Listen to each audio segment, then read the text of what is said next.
Hello, good morning everyone. आज हम chemistry सीखने जा रहे हैं इंट्रोडक्शन से कि दो चैप्टर्स हमारे कंप्लीट हो चुके, chapter 1 and chapter 2 of class 10। लेकिन कुछ बच्चों को केमिकल फॉर्मूलाज देख के डर लग रहा है भी कैसे बनता है फॉर्मूलाज की रिएक्शन आए तो उसको कैसे कंप्लीट कर सके। तो उसके लिए हमें जो बेसिक कॉन्सेप्ट चाहिए वो आज हम करने जा रहे हैं। तो आज चलो वहीं से स्टार्ट करते हैं, एटम से कि एटम क्या होता है। तो हमें पता होना चाहिए कि भाई सबसे पहले कि एटम क्या होता है। तो एटम तो क्या है, smallest particle of any matter.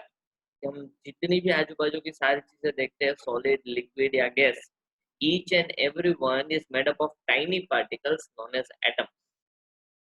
तो यहाँ पे आपको एक एग्जांपल आपको मैं दे रहा हूँ, जैसे कि नमक हमारा कॉमन सॉल्ट जो रोज हम खाने में यूज करते हैं वो, अगर वो देखें तो उसके पार्टिकल्स टाइनी कि लास्ट में बहुत छोटे छोटे पार्टिकल्स आ जाएगा, और फाइनली एक ऐसा पार्टिकल आएगा कि जिसको फर्दर हम डिवाइड नहीं कर सकते, वो सॉल्ट का ही पार्टिकल।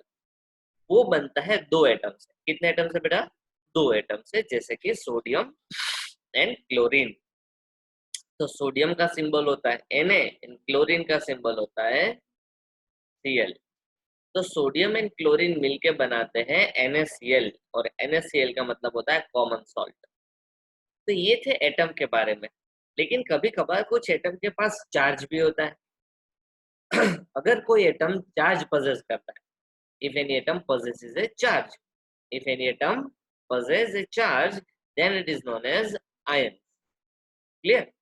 तो यहाँ पे आपको दो तरीके के चार्ज मिल सकते हैं। एक मिल सकता है positive charge and that is known as cation, and another atom can be negatively charge and that is an anion. तो कोई भी एटम का कॉम्बिनेशन होता है तो उसे मॉलिक्यूल कहते हैं। जब एक से ज्यादा एटम जुड़ते हैं तो उसे मॉलिक्यूल कहते हैं। यहाँ पे आपको Na और Cl है, तो दो एटम हो गए, एक से ज्यादा हो गए, तो ये मॉलिक्यूल है NaCl का। ऑक्सीजन अगर हम देखें तो गैस O2 के फॉर्म में, O2। तो मतलब वहां पे भी दो एटम है, ऐसे नहीं दो डिफरेंट एटम्स, सेम काइंड के भी दो एटम्स चल सकते हैं। If there are two atoms then it is known as molecule. तो ऑक्सीजन का मॉलिक्यूल ही होता है, O2 जो है वो ऑक्सीजन का मॉलिक्यूल है। समझ में आया? तो अगर कोई मॉलिक्यूल में कोई पॉजिटिवली चार्ज पार्टिकल है तो उसे हम केटायन कहते हैं, और कोई नेगेटिवली चार्ज पार्टिकल है तो उसे हम एनायन कहेंगे। समझ में आ रहा है? तो इस तरीके से हम आयंस एंड एनायंस केटायंस को देख सकते हैं। क्लियर? तो ये सिंपल सी चीज आपको ध्यान में रखनी है कि एनायन क्या होता है, केटायन क्या होता है। क्लियर? ये है वैलेंसी। क्या होता है? Valency. Last year standard 9th में हमने ये चीज पढ़ी हुई है, वहीं सिर्फ हम रिपीट कर रहे हैं। हमने क्या पढ़ा था कि कुछ एटम्स होते हैं जो इलेक्ट्रॉन डोनेट करते हैं, कुछ एटम्स होते हैं जो इलेक्ट्रॉन गेन करते हैं। अगर सोडियम देखे तो सोडियम एक इलेक्ट्रॉन डोनेट करता है। कितने इलेक्ट्रॉन्स डोनेट करेगा? 1। तो उसकी वैलेंसी होती है +1, तो मतलब उसका चार्ज होता है +1। Na को हम ऊपर चार्ज लिखते हैं +1। सिमिलरली क्लोरीन का जो एटम है वो एक इलेक्ट्रॉन गेन करता है, तो मतलब क्लोरीन का चार्ज होता है माइनस, और कितना माइनस? एक इलेक्ट्रॉन किया तो -1।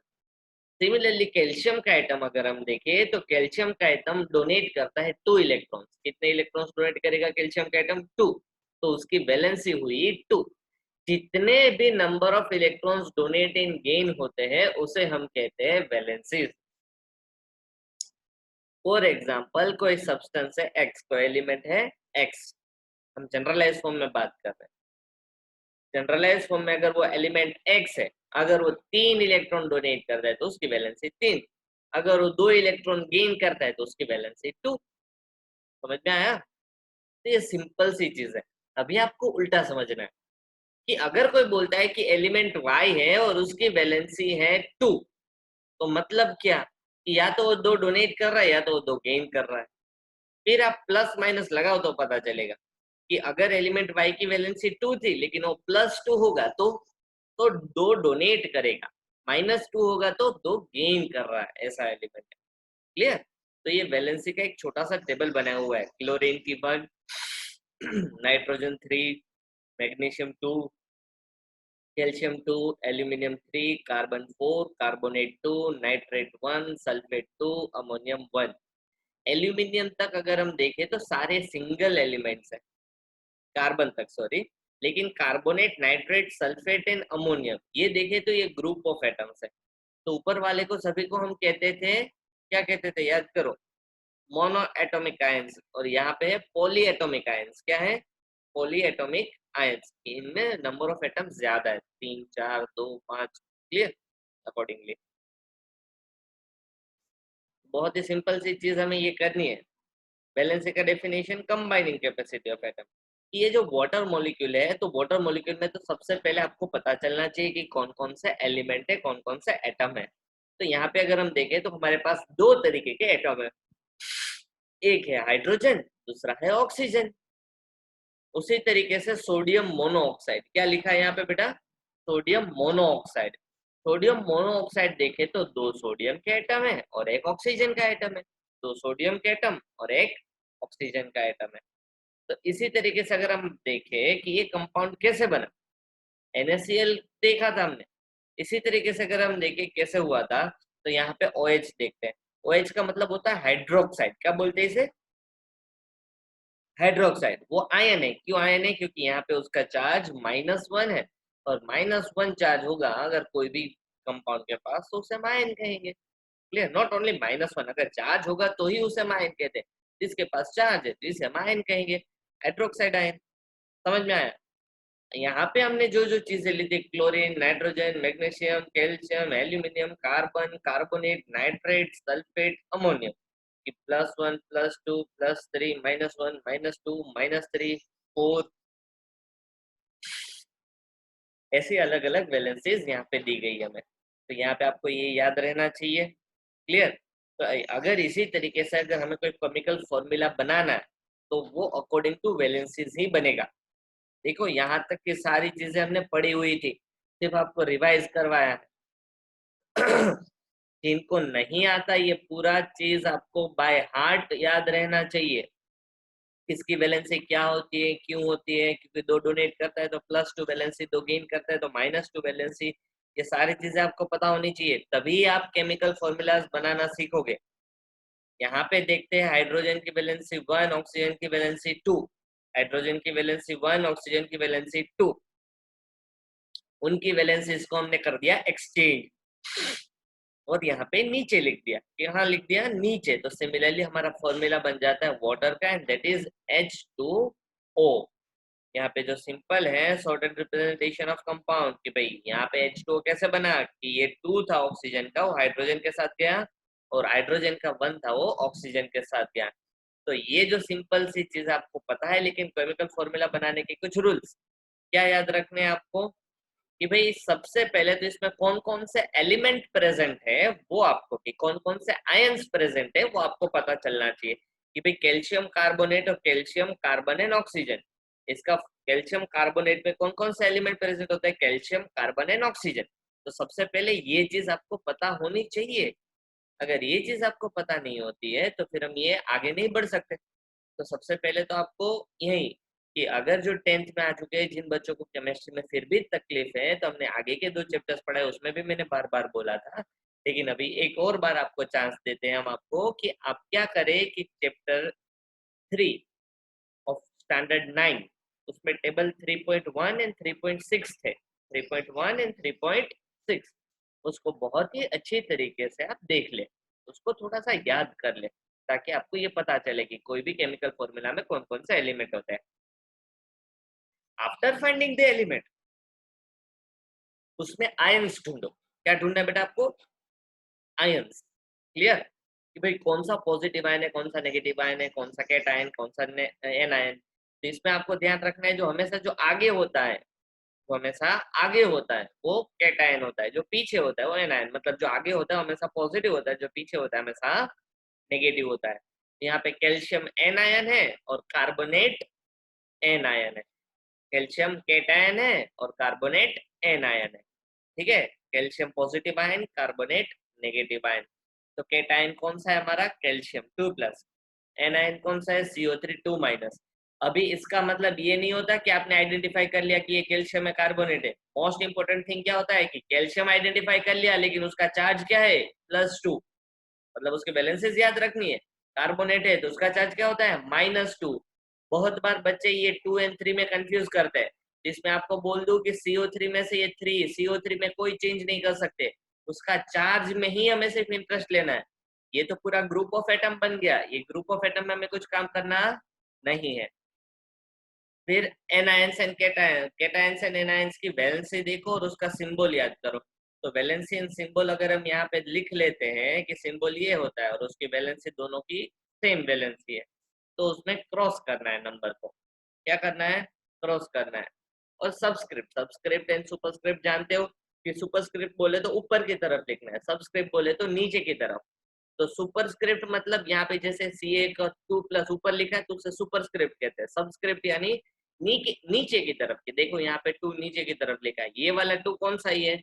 ये जो 2 था वो क्रॉस होके CA के साथ आ गया और CA का 2 CO3 के साथ चला गया, तो दोनों के साथ सेम है ना, CA2 CO3 2 ऐसा। ये 32 मत करना, CO3 है वो 2 था, तो इसमें कर दिया हमने उसको कंबाइन। क्यों कंबाइन कर दिया? कि अगर दोनों के सबस्क्रिप्ट में सेम पावर है, दोनों के सबस्क्रिप्ट में सेम पावर है, तो उसमें कोई चेंज करना नहीं है, दो दो लिखने की जरूरत नहीं है। सेम वैलेंसी होने की वजह से सीधा आप कैटायन एनायन को लिख सकते हो without writing their charge. Clear? तो पॉलीएटॉमिक आयन होता है कि अगर इसमें 2 नहीं होता, इसमें 3 या 4 या कुछ 1 या ऐसा लगाना पड़ता, तो CO3 को पॉलीएटॉमिक आयन को ब्रैकेट में लिखा करो। क्या लिखना है? ब्रैकेट में लिखना है। ठीक है, समझ में आया? दूसरा एक एग्जांपल लेते हैं, अमोनियम सल्फेट, जैसे ब्रैकेट में लिखने वाला था वो।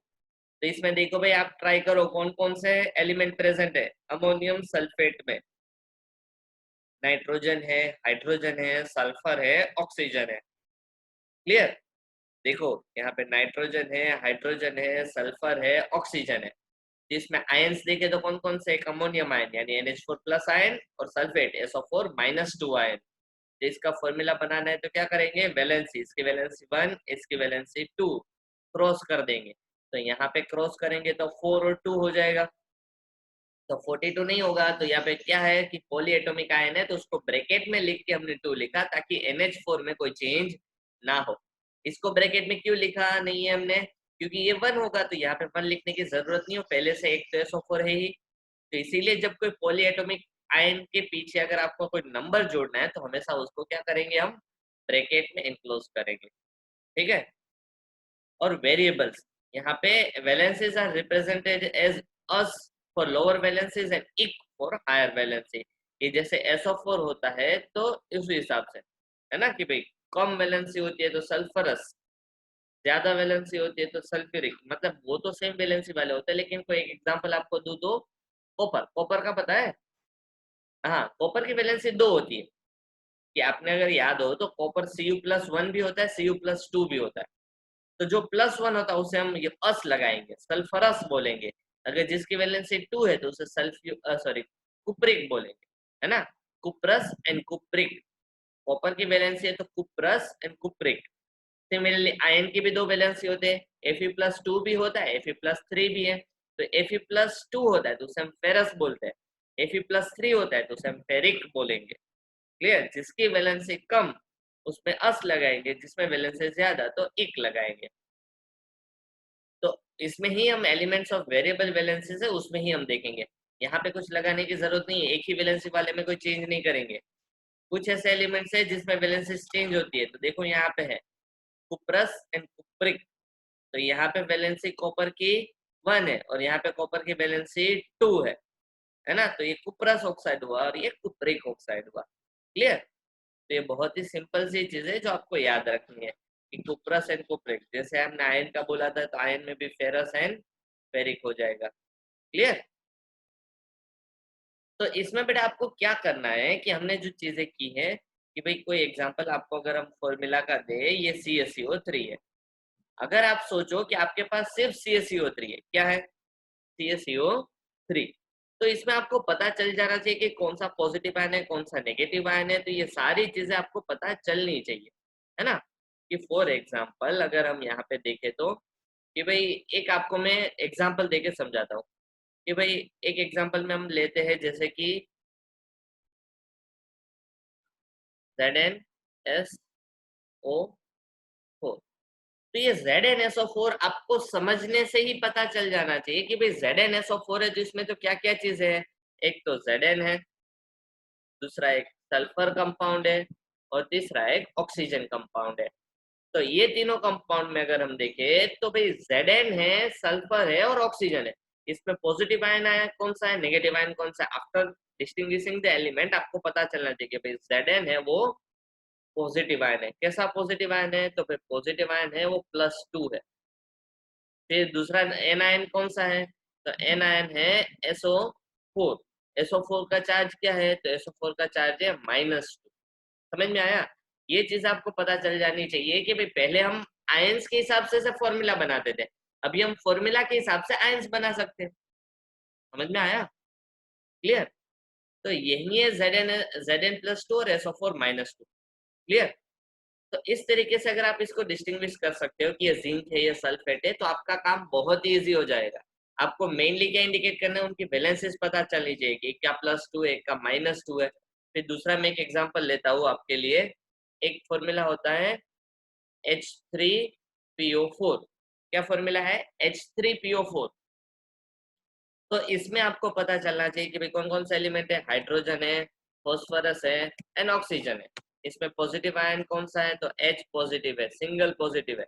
और PO4 है, दूसरा कौन सा है, PO4 है। उसका चार्ज क्या होगा, तो उसका चार्ज होगा -3। उसका चार्ज क्या होगा बेटा, हाँ -3। भाई इसका चार्ज -3 होगा, और कैसे पता चलेगा, ये तो हमने कभी देखा नहीं था, शायद हमें पता भी नहीं, या फिर देखा था तो भूल गए। तो कैसे पता चलेगा इसका चार्ज -3 है, तो बेटा थोड़ा सा उसका फॉर्मूला में ध्यान देना है। फॉर्मूला में देखो, आपको हाइड्रोजन तो पता है ना, वो सिंपल चीज है। तो कुछ सिंपल चीजें याद रखोगे तो कॉम्प्लेक्स चीजें तुरंत सोल्व हो जाएगी। कि हाइड्रोजन है वो हमेशा अकेला रहता है, उसमें 3 लगाने की जरूरत नहीं है। तो ये 3 कब आया होगा, जब वो क्रॉस किया होगा हमने तब। याद आया कि उनकी वैलेंसीज को हमने जब क्रॉस किया होगा तो इसकी 3 है। तो मतलब ये 3 यहाँ पे क्यों आया, क्योंकि PO4 की वैलेंसी 3 होगी, तभी तो वो 3 आया, क्योंकि वैलेंसी क्रॉस की, तो 3 आया PO4 की वैलेंसी 3 होने की वजह से। और PO4 ये 4 नहीं हो सकता हाइड्रोजन का, क्योंकि हाइड्रोजन की वैलेंसी 1 है, वो तो आपको याद रखना है। तो PO4 कंबाइन अकेला एक लौता आयन है जिसकी वैलेंसी होती है -3। क्लियर। तो इस तरीके से आपको कंपाउंड बनाना आना चाहिए, और कंपाउंड लिखा है तो उसको इंटरप्रेट करना आना चाहिए। तो मैं आज का आपको होमवर्क बहुत ही सिंपल सा है, लेकिन थोड़ा मेहनत करने वाला है। क्या करना है, आपको एक लिस्ट बनाना है पॉजिटिव आयंस का, कि +1 आयन कौन से है, +2 कौन से है, +3 कौन से है, -1 कौन कौन से है, -2 कौन से है, -3 कौन से है। समझ में आया। ये पूरा टेबल आपको कहाँ से मिलेगा, क्लास 9 चैप्टर 3 टेबल 3.6। उसमें से जितने भी पॉजिटिव आयंस है, तो आपको हर एक नेगेटिव आयन से कंपाउंड बनाना है। जैसे कि कोई एक पॉजिटिव आयन पकड़ लो, जैसे कि H+ हाइड्रोजन, उसको नेगेटिव आयन जैसे क्लोरीन है, तो क्लोरीन के साथ कंपाउंड बनाना है, ऑक्सीजन के साथ बनाना है, फ्लोरीन के साथ बनाना है, सल्फर के साथ बनाना है, कार्बोनेट के साथ कंपाउंड बनाना है, सल्फेट के साथ कंपाउंड बनाना है। जैसे हर एक पॉजिटिव आयन को हर एक नेगेटिव आयन से कंपाउंड बनाना है। जो बच्चे मेरे पास 9th में पढ़ चुके हैं उन्होंने बनाया होगा। 180 जितने कंपाउंड्स बनते हैं, 180, तो उसमें सभी में आपको लिखना है। जैसे कि हम HCl बना सल्फ्यूरिक एसिड बनाते हैं, जैसे H+ होता है ना, H+ है। दूसरा SO4-2 है, तो इसका कंपाउंड अगर हम वैलेंसी को क्रॉस करेंगे तो क्या बनेगा, ये सॉरी SO4-2 है ना, तो यहाँ पे कंपाउंड क्या बनेगा, H2SO4, H2SO4। और इसके नीचे आपको नाम लिखना है, क्या लिखेंगे हम, हाइड्रोजन सल्फेट। Hydrogen sulphate. तो ये जो हाइड्रोजन सल्फेट बना हमारा, तो कैसे बना वो आपको पता चलना चाहिए, और पूरा हाइड्रोजन सल्फेट बन जाएगा तभी हम आगे बढ़ सकते हैं। तो मतलब ऐसे कितने कंपाउंड्स बनेंगे, 118। आपको सीरियल नंबर देना है, 1 फिर 2 3 4 5 6 7 8 9 10 11 12 13 14 15 16 अप टू 180। जितने भी कंपाउंड्स नहीं बनते उतने सभी बना देने। मिनिमम 180 कंपाउंड्स आपको बनाने, उनके केमिकल फॉर्मूलाज आपको याद रहना चाहिए। ठीक है, कभी भी मैं इसकी टेस्ट ले सकता हूँ केमिकल फॉर्मूलाज की। तो इतना आपको पता होना चाहिए। ठीक है, चलो थैंक यू बेटा।